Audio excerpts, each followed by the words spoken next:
कहानी शुरू करने से पहले हमारी आपसे गुजारिश है कि नीचे सुर्ख रंग के बटन को दबाकर हैदर वॉइस चैनल को सब्सक्राइब जरूर कर लीजिए और साथ ही बेल आइकॉन के बटन को दबा दीजिए ताकि नई आने वाली वीडियोस का नोटिफिकेशन आपको वक्त पर मिल सके। शुक्रिया।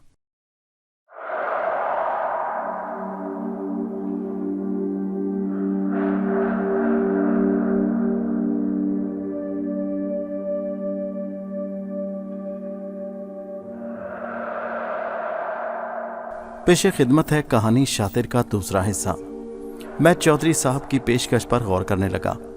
उन्होंने कहा था कि वो मुझे 5,000 रुपये मेरी तनख्वाह के अलावा खुफिया तौर पर अदा करेंगे।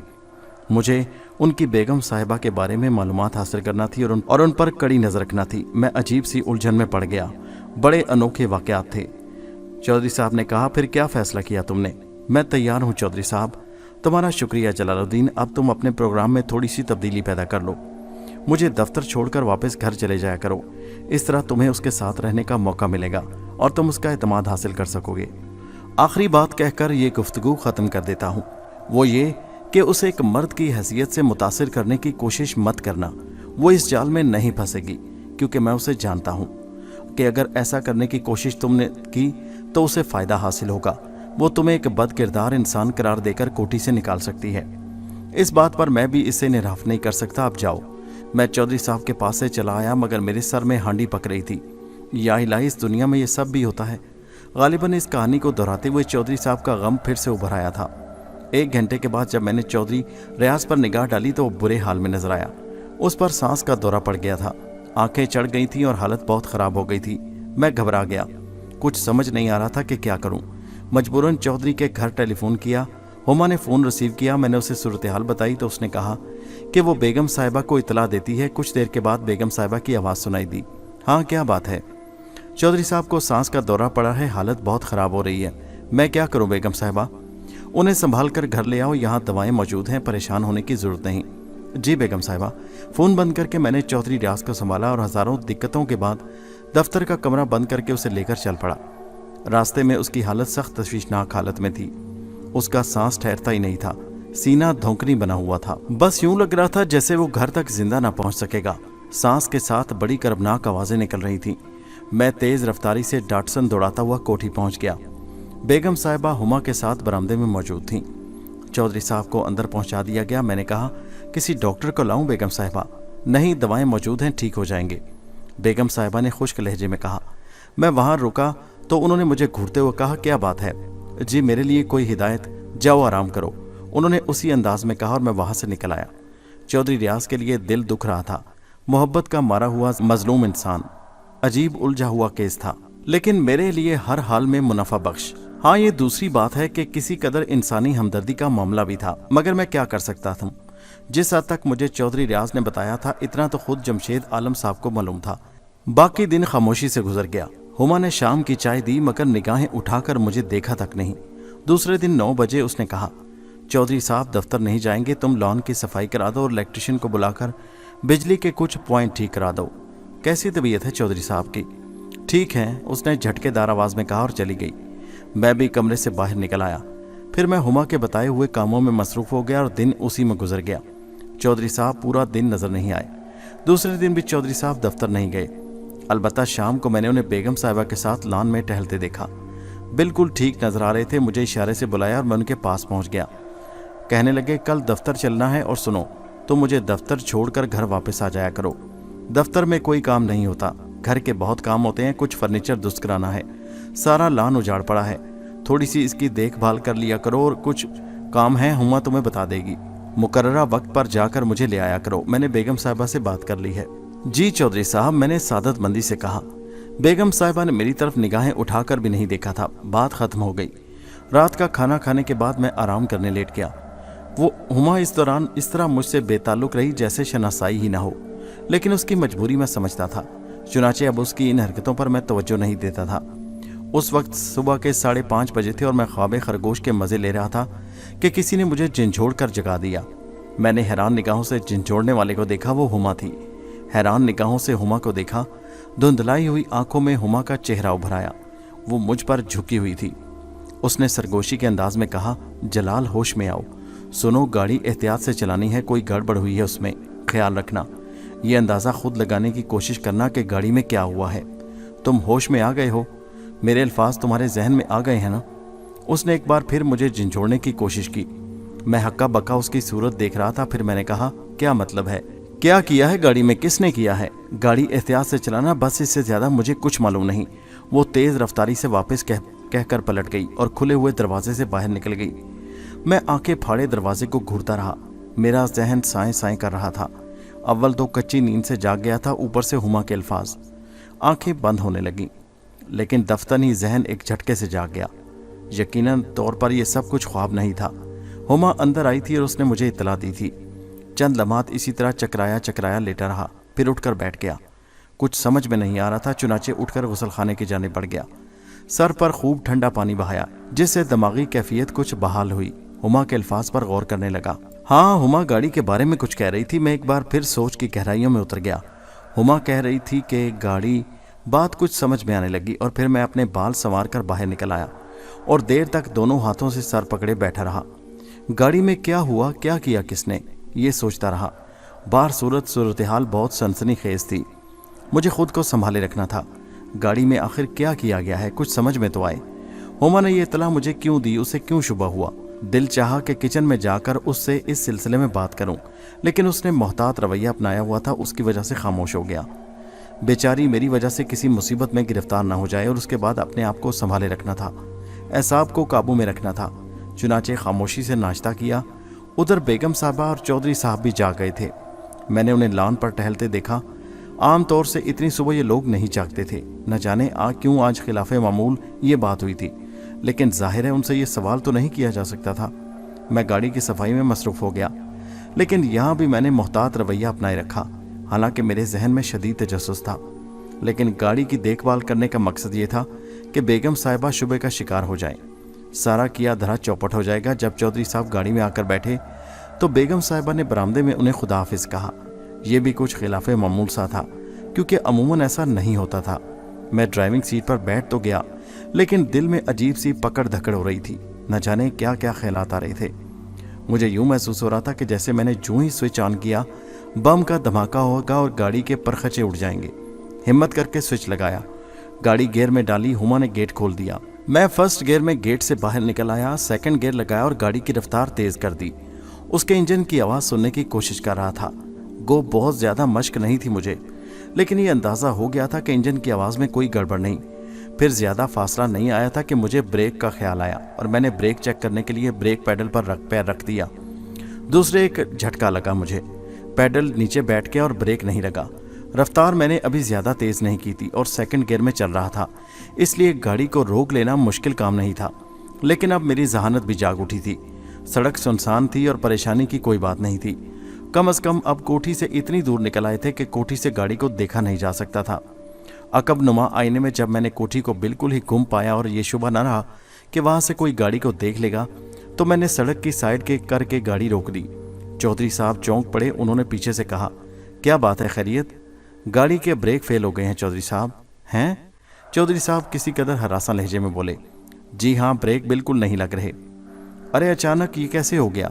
ऐसी कोई बात पहले तो महसूस नहीं हुई। बिल्कुल नहीं जनाब, मैंने जवाब दिया और चौधरी साहब गहरी गहरी सांसें लेने लगे। फिर उन्होंने मेरी तरफ देखकर फीके से अंदाज में मुस्कुराते हुए कहा, छठा कातिलाना हमला।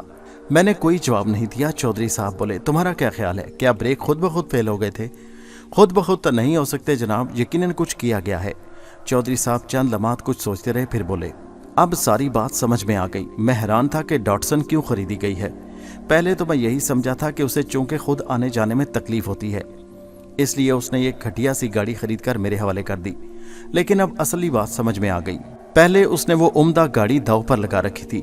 बाद में उसने सोचा कि लाखों की चीज़ क्यों ज़ाया की जाए। तुम समझ रहे हो ना? अब तो तुम्हें मेरी बातों पर यकीन आ गया होगा। ये सब कुछ चौधरी साहब, ये सब कुछ हल तो नहीं है। आप किसी भी वक्त नुकसान उठा सकते हैं। बात अगर यहाँ तक पहुँच गई है तो आपको कोई ठोस कदम उठाना चाहिए। बिला वजह आपने ये उलझन पाल रखी है। किसी भी वक्त कुछ भी हो सकता है। आपकी सेहत पहले ही इतनी ख़राब है। चौधरी साहब ने कोई जवाब नहीं दिया। कुछ देर सोचता रहा, फिर बोला, अब क्या करें? जो हुक्म चौधरी साहब, कुछ होना चाहिए। यहाँ रुक कर क्या करेंगे? वैसे इस वक्त मेरी समझ में एक बात ज़रूर आई है, पूरी तरह आ गई। وہ تمہاری مخالفت صرف اس لیے کرتی ہے کہ اس کا پلان خراب ہو گیا۔ پہلے میں خود گاڑی چلاتا تھا، مجھ پر اچانک دورے پڑتے تھے، ایسے ہی کسی لمحے کار کا حادثہ ہو سکتا تھا، مگر دیر میں سوچتی ہے اسے تمہارے آنے سے پہلے کوئی ایسی کھٹارا گاڑی خریدنی چاہیے تھی۔ وہ دیر سے سوچتی ہے۔ چودھری ریاض بے اختیار مسکرا پڑا۔ میں نے حیرانی سے اسے مسکراتے دیکھا۔ یہ مسکراہٹ جاندار تھی۔ اچانک اس نے سنبھل کر کہا، اب تم یوں کرو، گاڑی کسی جگہ ٹکرا دو، ذرا ٹھیک ٹھاک ٹکر ہونی چاہیے، گاڑی کا اگلا حصہ کافی خراب ہو جانا چاہیے، پھر اسے مکینک کے پاس پہنچا دو اور اطمینان سے وہاں کھڑا رہنے دو، اس طرح ایک لمبے عرصے کے لیے ہمیں اس سے نجات مل جائے گی۔ چلو یوں کرو، اس سامنے والے درخت کی طرف اس کا رخ کر دو، اسی گیئر میں ڈالو اور ایکسیلیٹر پر بھاری پیر رکھ دو، بعد میں پتھر اٹھا لینا۔ یہ ساری کارروائی بھی میرے لیے ایک سنسنی خیز تجربہ تھی۔ گاڑی درخت سے ٹکرا گئی اور پھر میں نے پتھر اٹھا لیا۔ پھر ہم ایک ٹیکسی کر کے دفتر پہنچ گئے۔ چودھری ریاض کی آنکھوں میں ایک شریر سی چمک تھی۔ اس کا موڈ بے حد خوشگوار تھا۔ اس نے کہا، جاؤ اب تم گاڑی کسی آٹو گیریج سے اٹھا دو۔ مجھے مصروفیت کی وجہ سے ان تمام واقعات کے بارے میں سوچنے کا موقع نہیں ملا، لیکن بدن میں پھریریاں ضرور دوڑ رہی تھیں۔ اگر ہما بر وقت اطلاع نہ دیتی تو کوئی بڑا حادثہ ضرور ہو سکتا تھا۔ ہما کے لیے اچانک میرے دل میں محبت جاگ اٹھی۔ واپس دفتر پہنچا تو چودھری ریاض نے مسکراتے ہوئے کہا، میں نے اسے فون پر حادثے کی اطلاع دے دی اور اطمینان دلایا کہ ہم دونوں خیریت سے ہیں۔ وہ ہنس پڑا، پھر بولا، البتہ تمہاری خیریت نہیں ہے، خود کو تیار رکھنا۔ فون پر چیخ رہی تھی کہ ڈرائیور کو بریک خراب ہونے کا احساس نہ ہو سکا، وہ کیسا ڈرائیور ہے؟ آپ خود سمجھ لیں چودھری صاحب اور مجھے بتا دیں کہ مجھے کیا کرنا چاہیے، میں نے سخت لہجے میں کہا۔ اور یار میری مدد پر آمادہ ہوئے ہو تو پھر مدد پوری کرو، کچھ بکواس کرے تو سن لینا، اس سے زیادہ کیا ہوگا؟ چاہو تو اس ڈانٹ ڈپٹ کا بل الگ سے بنا دینا، ادا کر دوں گا، اب بھگتنا تو ہے، چودھری نے ہنستے ہوئے کہا۔ دوپہر کو ٹیکسی سے گھر واپسی ہوئی۔ چودھری ریاض نے ٹیکسی ایک سویٹ ہاؤس کے سامنے رکوائی اور مجھے ساتھ آنے کا اشارہ کیا۔ سویٹ میٹ مارٹ سے اس نے اخروٹ کا حلوہ، کھانے کا حلوہ، بادام کا حلوہ کافی مقدار میں خریدا اور سارے ڈبے مجھ پر لدوا کر ٹیکسی میں آ بیٹھا۔ ٹیکسی میں بیٹھتے ہوئے اس نے ہنس کر کہا، یہ حلوے اس کا موڈ درست کرنے میں اکثیر کا کام کریں گے، اپنی جیسی کوشش کر لیتے ہیں، آگے اللہ مالک ہے۔ میں نے کوئی جواب نہیں دیا، البتہ دل میں یہ ضرور سوچا کہ جمشید عالم صاحب نے بظاہر ایک آسان کام میرے حوالے کیا ہے، لیکن در حقیقت یہ ایک مشکل کام ہے اور اس بھوت گھر میں دماغ کی چولیں درست رکھنا سخت مشکل ہے۔ تاہم 2000 روپے ماہانہ جمشید عالم کی طرف سے، 1800 ڈرائیور کی تنخواہ اور 5000 روپے اسپیشل معاوضہ، 8800 روپے اس زمانے میں بہت بڑی رقم تھی اور اس معاوضے پر یہ سب کچھ کیا جا سکتا تھا۔ ٹیکسی گھر کے سامنے رک گئی۔ چودھری صاحب نے کہا، تم یہ سامان اٹھا کر 2 منٹ کے بعد اندر آ جاؤ، اس وقت صورتحال کیا ہوگی میں جانتا ہوں۔ میں نے گردن ہلا دی۔ ٹیکسی کا کرایہ چودھری صاحب دے گئے تھے۔ میں نے سامان کے ڈبے اٹھائے اور گیٹ کی طرف بڑھ گیا۔ برآمدے میں بیگم صاحبہ اور ہما کھڑی نظر آ رہی تھی۔ چودھری صاحب ان کے پاس پہنچ گئے۔ میں چودھری صاحب کے حکم کے مطابق رکا اور یہیں سے میں نے انہیں بیگم صاحبہ کے ساتھ اندر جاتے ہوئے دیکھا۔ ہما البتہ کھڑی رہی۔ جب چودھری صاحب اندر چلے گئے تو میں بھی گیٹ سے اندر داخل ہوا۔ ہما نے آگے بڑھ کر خاموشی سے ڈبے میرے ہاتھ سے لے لیے اور تیزی سے واپس مڑ گئی۔ ہما سنو، میں نے اسے پکارا اور وہ رکے بغیر اندر داخل ہو گئی۔ میں سر کھجا کر رہ گیا تھا۔ ظاہر ہے اس گھر میں اگر کسی کی کھوپڑی درست ہوتی تو یہ گھر نرالا کیسے ہوتا۔ میرے پاس اس کے سوا کیا چارہ تھا کہ میں بھی اپنے کمرے میں چلا جاتا۔ باقی دن خاموشی سے گزر گیا۔ کوئی 6 بجے کے قریب میں باہر نکلا اور نئی گاڑی کے قریب پہنچ کر اس کے دروازے کھول لیے، پائیدان وغیرہ نکال کر جھاڑنے لگا۔ روزانہ کا معمول تھا، کوئی نئی بات نہیں تھی، لیکن ابھی زیادہ دیر نہیں گزری تھی کہ اندرونی دروازے سے طوفان برآمد ہوا اور 160 میل فی گھنٹے کی رفتار سے میری طرف بڑھا۔ اس نے میرے قریب پہنچ کر پائیدان میرے ہاتھ سے چھین کر دور اچھال دیا اور کڑکدار لہجے میں بولی، آئندہ تم نے میری گاڑی کے قریب نظر آئے تو میں تمہیں گولی مار دوں گی، سمجھے؟ میری گاڑی کو ہاتھ نہ لگانا۔ میں نے سرد نگاہوں سے بیگم صاحبہ کو دیکھا اور دل میں سوچا کہ میں محترمہ ٹھنڈے مزاج کا آدمی نہیں ہوں، اس کا جواب ایسا دے سکتا ہوں کہ آپ کو آخری دم تک یاد رہے گا، مگر جمشید عالم صاحب نے مجھے کسوٹی پر رکھا ہے اور مجھے ان کے معیار پر پورا اترنا ہے، اس لیے مجبور ہوں۔ بیگم صاحبہ بولیں، تم ڈرائیور ہو یا گھسیارے؟ تمہیں اتنا اندازہ نہیں ہو سکا کہ گاڑی کے بریک فیل ہیں؟ کیا مجھے اس کا اندازہ ہو جانا چاہیے تھا بیگم صاحبہ؟ میں نے چبھتے ہوئے لہجے میں کہا، مگر وہ غصے میں تھی۔ انہوں نے میرے سوال کا مفہوم نہیں سمجھا اور بولی، گاڑی پر جو خرچ آئے گا وہ کون دے گا؟ مشین تو مشین ہے بیگم صاحبہ، کوٹھی سے نکلتے ہوئے تو بریک درست تھے، راستے میں فیل ہو گئے۔ بکواس کرتے ہو غرائیں۔ میں سمجھا نہیں بیگم صاحبہ، کیا وہ یہیں خراب تھے؟ میں نے پوچھا اور وہ ایک دم سٹ پٹا گئی۔ ایک لمحے کے لیے الجھن میں پڑی، پھر اسی انداز میں بولی، تم ہماری جان چھوڑ نہیں سکتے؟ मैंने तुम्हें हर तरह समझाया कि हमें ड्राइवर की ज़रूरत नहीं, हम वैसे ही बुरे हालात का शिकार हैं, तुम और मुसीबत बनकर हम पर नाजिल हो गए। मैं आपका हमदर्द हूँ बेगम साहिबा, मैंने तो तनख्वाह ना लेने का भी फैसला किया है। हम तुम्हारा एहसान नहीं लेना चाहते, इसमें एहसान की क्या बात है, इंसान इंसान के काम आता है। हमें तुम्हारी ज़रूरत नहीं है, समझे? खुदा के लिए हमारी जान छोड़ दो, गाड़ी तबाह कर दी तुमने। अगर मेरे शौहर को कुछ हो जाता आपके हक में बेहतर होता। मैंने कहा। वो दम बखुद रह गईं। मैंने अकब से चौधरी साहब को आते हुए देखा था, वो चील की तरह परवास करते हमारे पास पहुंच गए। क्या बात है, क्या कह रही हो तुम इससे? आप इसे फ़ौरन निकाल दें, समझे? आप इसे फ़ौरन निकालें, ये बदतमीज़ है, मुझसे ज़बान चलाता है। मैंने आपको समझाया था, आपसे कहा था कि इससे कुछ ना कहें। क्यों? आपको वजह बतानी होगी। मुझे इसकी ज़रूरत है, चौधरी साहब ने कहा। मुझे नहीं है, बेगम बोली। मैंने अपनी ज़रूरत बताई थी, आपकी नहीं। क्या ज़रूरत है आपको इसकी? मैं गाड़ी नहीं चला सकता, मेरी सेहत का कुछ अंदाज़ा है आपको, किसी बेवक्त हादसे का शिकार हो सकता हूँ। हम अपने अखराजात नहीं बढ़ा सकते, आप इसे निकाल दें। नहीं निकालूंगा, निकालना होगा आपको। वो गुर्राई, उनका चेहरा सुर्ख होने लगा। देखता हूँ कौन निकालता है इसे। मैं निकालूंगी, मैं निकालूंगी, बेगम साहिबा हज़ियानी अंदाज में चीखने लगी। उनका चेहरा बिगड़ने लगा। फिर अचानक वो चकराने लगी और फिर ज़मीन पर गिर पड़ी। चौधरी साहब के होश उड़ गए। वो बदहवास होकर बेगम साहिबा को उठाने की कोशिश करने लगे, लेकिन वो धान पान थे, कामयाब ना हो सके। मुझे ये खिदमत अंजाम देनी पड़ी, मगर चौधरी साहब की परेशानी काबिले दीद थी। किसी डॉक्टर को बुलाकर लाऊं चौधरी साहब? मैंने पूछा। अरे जान दे देगी, दवा नहीं खाएगी। इंजेक्शन से इस तरह डरती है जैसे बकरी कसाई की छुरी से, उन्होंने गम आमोज लहजे में कहा और मैं खामोश हो गया। बड़ा उलझा हुआ मामला था। चौधरी साहब मुझ पर खुल गए थे। खुलना ही था, उन्होंने अपनी ज़िंदगी की तहफ़्फ़ुज़ के लिए मुझे बुलाया था, मगर उसके बावजूद कि उन्हें बेगम साहिबा से ज़िंदगी का ख़तरा था, उनकी परेशानी काबिले दीद थी। पथराए हुए बीवी के सिरहाने बैठे रहे। मेरा उनके पास रुकना मुमकिन नहीं था, इसलिए मैं वहाँ से चला आया। कुछ देर के बाद पता चला कि बेगम साहिबा होश में आ गई हैं, उनकी कैफियत बेहतर है। रात हो गई। हुमा ने मुझे खाना दिया तो मैंने कहा, हुमा मुझे तुमसे शिकायत है। क्या बात है? दिन और रात के कुछ हिस्से ऐसे होते हैं जब हमें उनका ख़तरा नहीं होता, और उस वक्त तो तुम मुझसे मिल सकती हो। जलाल, मैं बहुत बुज़दिल हूँ, यकीन करो बुज़दिल हूँ। मैं किसी को कुछ हो ना हो, किसी दिन मेरी जान ज़रूर चली जाएगी। इन हालात में बेगम साहिबा मुझ पर कड़ी निगाह रखती हैं। उन्हें मेरे और तुम्हारे दरमियान ज़रा भी यगानगत का पता चल जाए तो यूँ समझ लो मुझे मरना पड़ेगा। हालांकि तुमने मेरे यहाँ आने पर बहुत खुशी का इजहार किया था। बाद में मुझे जो हिदायत मिली वो मेरे ख्याल के बरक्स थी। बेगम साहिबा की तरफ से मैंने पूछा, ये सवाल क्यों करते हो? वो बोली, अब क्या होगा? मेरा मतलब है कि बेगम साहिबा इतना शदीद इख्तिलाफ कर रही हैं मेरे सिलसिले में, तो मैं क्या यहाँ रह सकूँगा? हाँ, तुम यहाँ रहोगे। वो मुस्कुरा पड़ी और मैं ताज्जुब से उसे देखने लगा। मैं समझा नहीं। हालात हमवार हो गए हैं। कैसे? ऐसा ही होता है। कभी चौधरी साहब की हालत ज़्यादा ख़राब हो जाती है तो वो बीमारी के आलम में बेगम साहिबा की हर बात मान लेते हैं, और कभी बेगम साहिबा बीमार होती हैं तो शौहर की मोहब्बत उनके दिल में फट पड़ती है। यानी अब उल्टा मामला? मैंने हैरत से कहा। यहाँ कुछ सीधा है। वो मुस्कुरा कर बोली, ओ मेरे खुदा, मैंने दोनों हाथों से सर पकड़ लिया। खाना खाओ, मैदा पुर हो जाए तो ख्यालात ज़्यादा परेशान नहीं करते, हुमा ने कहा। मेरा मामला हमवार हो गया? मैंने पूछा।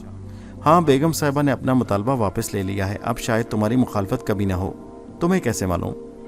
इत्तफाक से ये गुफ्तगू बल्कि ये मुआहदा मेरे सामने हुआ था। ओ, अब मुझे वो सबसे अहम बात नहीं बताओगी? वो बोली, कौन सी बात? हुमा, तुमने मुझ पर भी एहसान किया है। अगर तुम मुझे होशियार ना कर देती तो मैं खुद भी इस हादसे में हलाक हो सकता था। इस इंकशाफ का ताल्लुक खालिस मेरी अपनी ज़ात से है। मैंने पूछा, वो कैसे? बस है, तफसील सुनकर हंसोगे। मैं जानना चाहता हूँ हुमा, बराए करम मुझे बताओ। मैं सच्चे ख्वाब देखती हूँ जलाल, बहुत से सच्चे ख्वाब देखे हैं मैंने, और मेरे ख्वाबों का नतीजा फ़ौरन निकलता है। मैं कभी फुर्सत में तुम्हें उन ख्वाबों के बारे में बताऊंगी जो मैंने देखे। रात को भी मैंने ख्वाब देखा और यही देखा कि गाड़ी के ब्रेक फेल हो गए और तुम्हें हादसा पेश आ गया। हुमा, क्या ये काबिल यकीन बात है? मैंने उसे घूरते हुए कहा। हाँ है तो, क्योंकि जो कुछ मैंने तुम्हें बताया वो हुआ। तुम्हारी मर्जी है हुमा, इससे सिर्फ एक नतीजा निकाल सकता हूँ, वो ये कि तुम मुझ पर एतमाद नहीं करती। खैर, एक तरह से ये दुरुस्त भी है। ज़ाहिर है हमारे दरमियान ऐसा कोई रिश्ता नहीं। तुम्हारी मर्जी हुमा, मैं आइंदा तुमसे नहीं पूछूंगा। वो बोली, बिला वजह मुझसे बदजन ना हो, मैंने सच बोला है तुमसे। सच नहीं बोला है हुमा, तुमने कहा था कि गाड़ी एहतियात से चलाना, इसमें कुछ हुआ है, और अब तुमने ब्रेकों के बारे में बताया। ओहो, अब मुझे मालूम हो चुका कि गाड़ी के ब्रेक फेल हो गए थे। अच्छा, अब मुझे चलना चाहिए। वो दोनों जाग रहे हैं। हुमा चली गई और मैं उसके बारे में सोचता रहा। अचानक मुझे एहसास हुआ कि मैं बड़ी गलती कर रहा हूँ। हुमा बेशक मुलाजमा है, लेकिन वो कुछ और भी तो हो सकती है। वो काफ़ी पुरस्कार किरदार है, बल्कि किसी भी तौर उन दोनों मियाँ बीवी से कम पुरस्कार नहीं। उसने अपने बारे में जो कुछ कहा है, क्या ज़रूरी है कि दुरुस्त हो? मैं हुमा पर भरोसा करता जा रहा हूँ, बल्कि दिल के कुछ गोशे उसके लिए नरम हो गए हैं। ये चीज़ मेरे लिए ख़तरनाक हो सकती है। मुमकिन है एतमाद में कुछ ऐसी बातें निकल जाएं मेरे मुंह से जो बाद में ख़तरनाक हो। इसमें कोई शक नहीं कि गाड़ी के बारे में बताकर उसने मुझे हादसे से बचाया था। दूसरी सुबह बहुत जल्दी आँख खुल गई। मैं मामूल के मुताबिक नाश्ते के लिए किचन में नहीं गया। 8:30 बजे हुमा खुद ही मेरे लिए नाश्ता लाई और कुछ कहे बगैर चली गई। तब मैंने सोचा हुमा पर निगाह रखना भी ज़रूरी है। फिर इत्तफाक से सुबह के नाश्ते पर मैंने उस अजीबोगरीब जोड़े को देखा। नाश्ते की मेज़ भरी थी और लातादाद लवाजमात सजे हुए थे, और बेगम साहबा कह रही थी, अल्लाह मुझसे तो खाया नहीं जा रहा। और चौधरी साहब कह रहे थे, देखो बेगम, मुझे परेशान ना करो, तुम्हें मेरी परेशानियों का अंदाज़ा है। मैंने क्या किया? आईना देखती हो कभी? रोज़ देखती हूँ। मेरी आंखों से देखो कभी, क्या तुम्हें क्या हो गया है? अच्छी खासी स्मार्ट थी, गोल होती जा रही हो। खाक गोल हो रही हो। मैं कहता हूँ ये जिस्म दिखावे का है। खून ना होने के बराबर है जिस्म में। ग़ज़ा ही ना पहुँचेगी बदन में तो खून कहाँ से बनेगा? तुम्हें ताकतवर ग़ज़ाओं की ज़रूरत है, ये हलवा खाओ। अरे नाक तक पेट भर गया, अब गुंजाइश नहीं। वो बोली, थोड़ा सा लो और प्लीज़। मेरे दिल में ठंडक उतरती है तुम्हें खाते देखकर। मुझे तुम्हारी ज़िंदगी अजीज़ है। तकदीर ने तो हमारा साथ ना दिया रियाज, बेगम साहिबा ने ठंडी सांस भरकर कहा। तकदीर पर ज़रूर साथ देगी। तुम फिक्रमंद क्यों होती हो? एक दिन तुम्हें बताऊंगा कि देख लो, मैंने अपनी खोई हैसियत फिर से हासिल कर ली। वो दिन कब आएगा? ज़रूर आएगा। कहीं से कुछ रकम हाथ लग जाए, फिर तुम देखना कि मैं कैसे 2 के 4 और 4 के 8 बनाता हूँ। सेहत तो साथ छोड़ी जा रही है तुम्हारी। हर वक्त तुम्हारे लिए फ़िक्रमंद रहती हूँ। क्या करोगे, कैसे करोगे? मुझ पर इतना खर्च करते हो, अपना इलाज भी नहीं कराते। कितनी बार कहा है किसी अच्छे डॉक्टर को दिखाओ। डॉक्टर मुझे बिस्तर पर लगा देगा और सही मायनों में वही मेरी मौत होगी। मैं डॉक्टर अनवर से मशवरा करता रहता हूँ अपने बारे में और तुम्हारे बारे में भी। पता नहीं ये डॉक्टर अनवर कौन है, कभी मुझे भी तो इससे मिलाओ। तुम्हारी बीमारी के बारे में बात करूंगी उससे। मेरे लिए तो मशवरे देता रहता है, तुम्हारे बारे में क्या कहता है वो?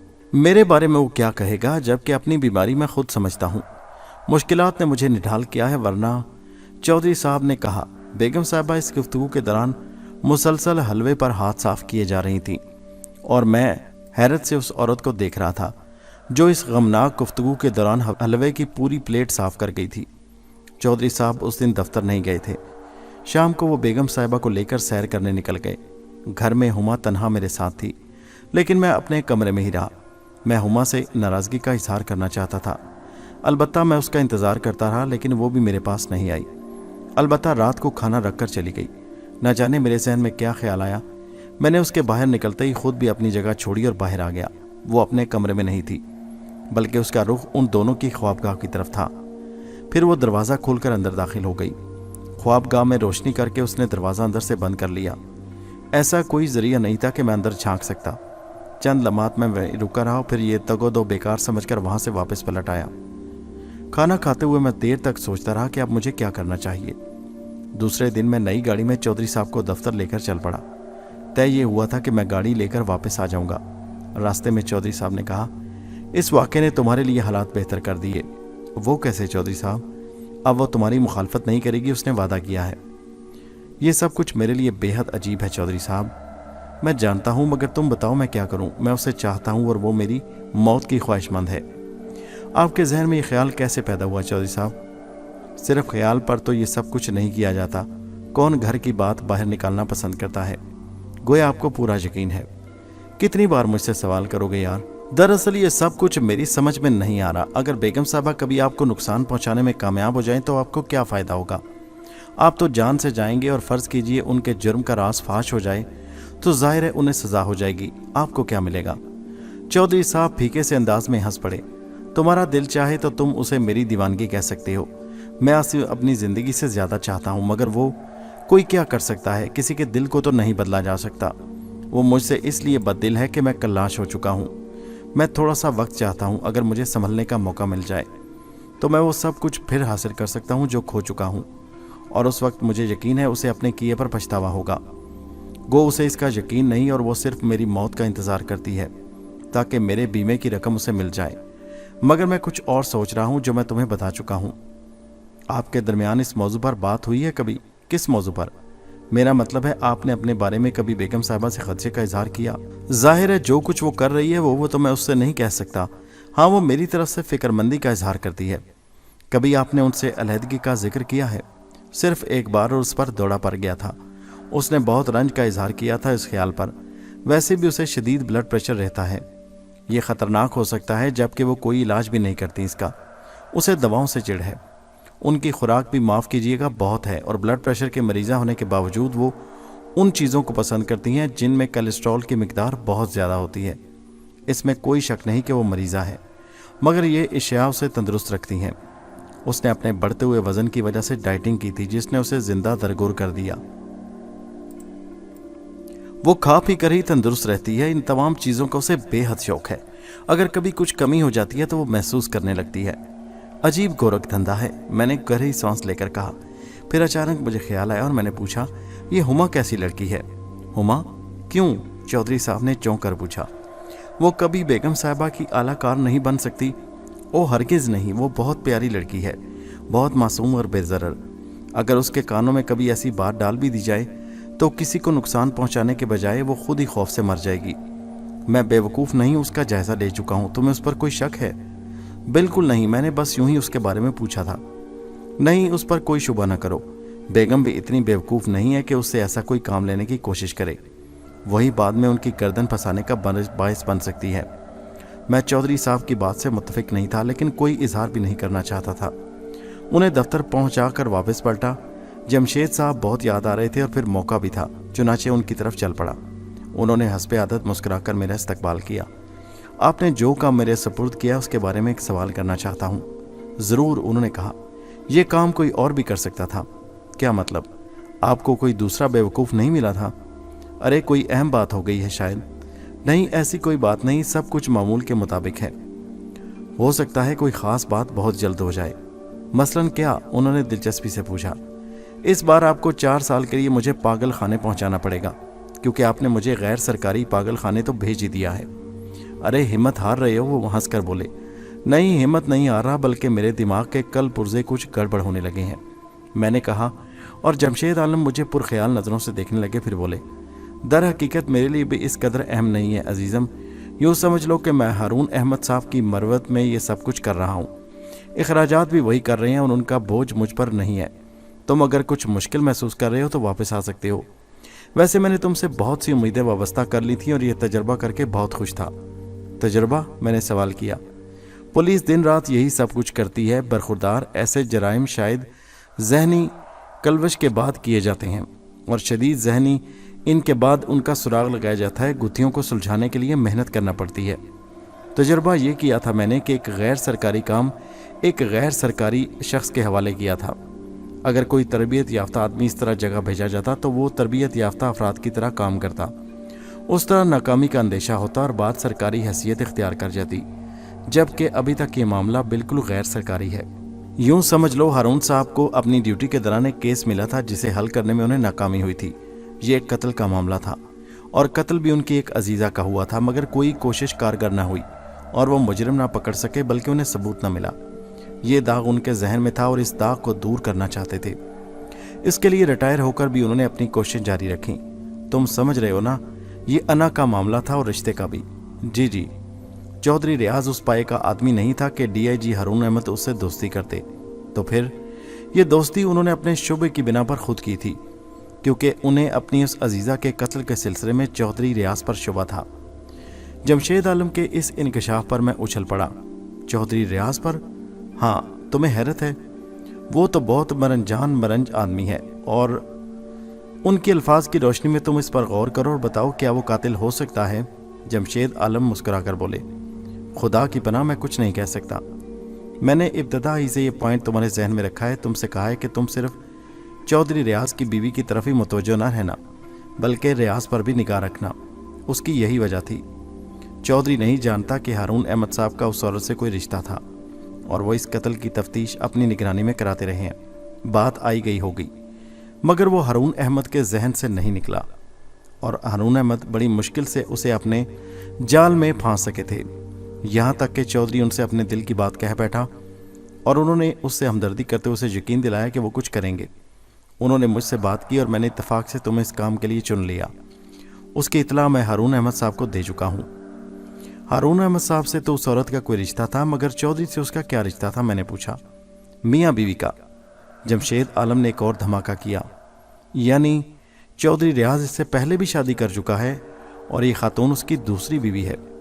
दूसरी नहीं, चौथी। ओ मेरे खुदा, वो इससे पहले 3 शादियां कर चुका है। अरे तुम इससे और भी ज़्यादा दिलचस्प बातें सुनोगे तो हैरान हो जाओगे। उसकी पहली 3 बीवियां गैर तबी मौत मरी थीं, यानी कत्ल हुई थी। मैंने कहा, खुदा बेहतर जानता है सबसे पहली बीवी। मगर ठहरो, चौधरी के बारे में तुम्हें और कुछ बताना मुनासिब रहेगा।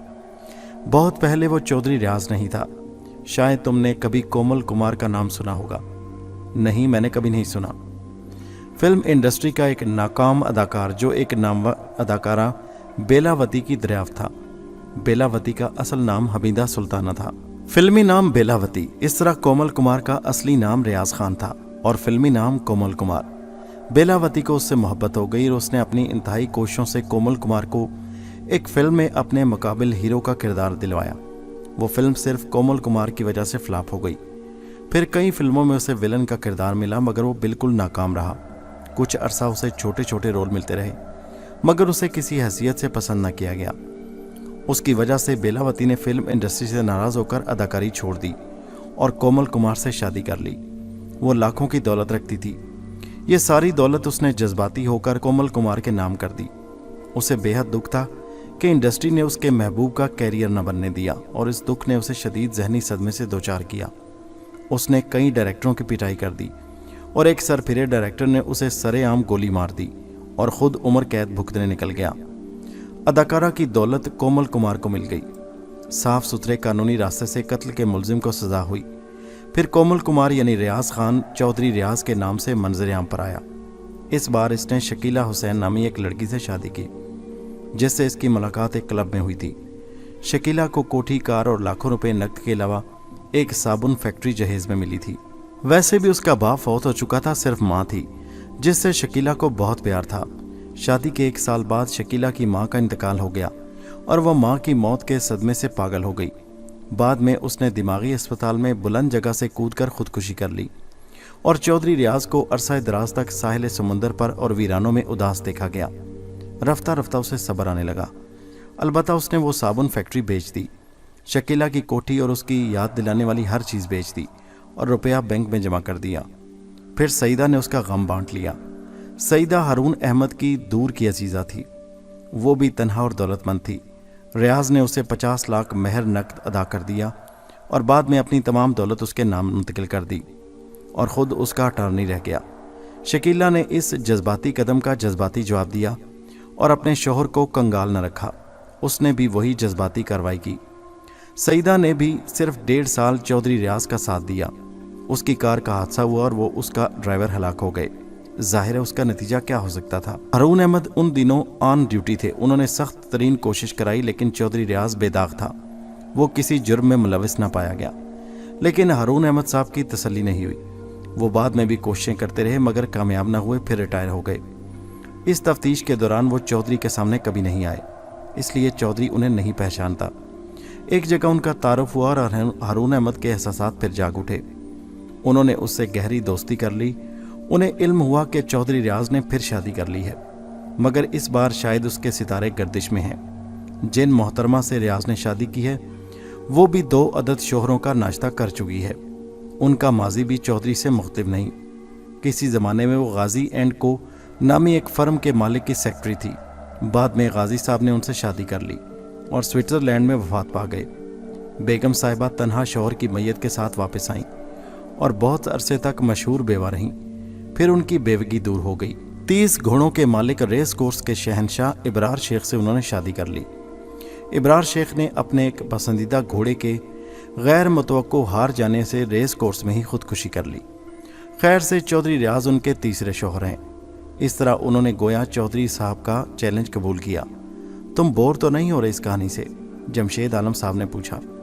हरगिज़ नहीं जनाब, मेरा तो सांस रुक रहा है, मैंने गर्दन हिलाते हुए कहा। क्यों, क्या किसी बेवा से शादी कर रहे हो? और शुक्र है नहीं, लेकिन इसके बाद क्या हुआ? खुदा जाने क्या हुआ। चौधरी खौफजदा हो गया। गालिबन बेगम साहिबा भारी पड़ रही हैं। आपके ख्याल में जमशेद साहब खतरा चौधरी को है या उसकी बीवी को? हारून अहमद साहब का कहना है कि चौधरी अपनी बीवी से एक बीवी आगे है, उसका तजुर्बा ज़्यादा है, मगर ख़तरे का इजहार तो उसने किया है। हाँ, ये ज़रा उलझन की बात है। हारून अहमद भी इस उलझन में है, मगर उनका दिल साफ नहीं हो पा रहा। वो कैसे? ये हकीकत है कि चौधरी रियाज के सिलसिले में निहायत बारीकबीनी से छानबीन की गई, मगर उसके खिलाफ कोई सबूत नहीं मिल सका। वो सिर्फ इसलिए मशकूक है कि उसकी बीवियां गैर तबई मौत मरी थीं और उनकी दौलत बासानी चौधरी के पास आ गई, जबकि उस बीवी ने उसे हरी झंडी दिखाई है। यानी गाजी साहब ने उसके लिए बहुत कुछ छोड़ा, आलिशान कोठी, कारोबार, और फिर इब्रार शेख के बारे में भी लोगों के बड़े अंदाजे थे। और हो सकता है चौधरी रियाज का भी यही ख्याल हो। बकौल चौधरी वो बिल्कुल कल्लाश निकली। शादी के बाद उसने बताया कि दर हकीकत इब्रार शेख ने इसलिए खुदकुशी नहीं की कि उसका फेवरेट घोड़ा हार गया, बल्कि इसलिए खुदकुशी नहीं की थी कि वो दिवालिया हो गया था। उस घोड़े पर उसने अपनी आखिरी जमा पूंजी भी लगा दी थी और वह सिर्फ साख से काम चला रहा था। बात मानने वाली भी थी। चुनाचे जहेज में बेचारी मिसेस चौधरी सिर्फ 3 घोड़े और 1 मकान लाई थी, मगर घोड़े भी रहन थे। चुनाचे वो भी गए और सूद में मकान चला गया। खुदा की पनाह बड़ी अनोखी कहानी है। दूसरा पहलू भी मद्देनजर रखो। वो क्या जनाब? जिस दिन से चौधरी रियाज पर इस हकीकत का इंशाफ हुआ, उसी दिन से उसके कारोबार पर जवाल आना शुरू हो गया। उसके असासे फरोख्त हो गए, कारोबार बंद हो गया और वो दिवालिया हो गया। वो कैसे? खुदा बेहतर जानता है। अपनी उस बीवी को इतना चाहता है और उसकी ख्वाहिश है कि उसके लिए आसमान से तारे तोड़ लाए, मगर वो उसे तारे तोड़ने के लिए आसमान पर भेजना चाहती है। क्या चौधरी रियाज वाकई अपनी बीवी को उतना ही चाहता है कि सब कुछ मालूम होने के बावजूद वो उसे खुश करने की फिक्र में सरगर्दा है? खुदा ही जाने। इसका साबका रिकॉर्ड तो इस बात की नफी करता है, मगर हो सकता है वो इससे मुखलिस हो। हालांकि इस बार उसकी बीवी कल्लाश है।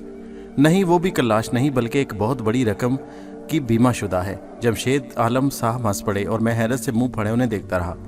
फिर मैंने कहा, उन्होंने घर के सारे मुलाजिमों को निकाल दिया है, इसलिए वो उन्हें तनख्वाह नहीं दे सकते। चौधरी रियाज खाली दफ्तर लिए बैठे हैं और अपनी साख बहाल करने की फिक्र में सरकर्दा हैं। घर में ऐशो इशरत का दौर दौरा है, किसी शय की कमी नहीं।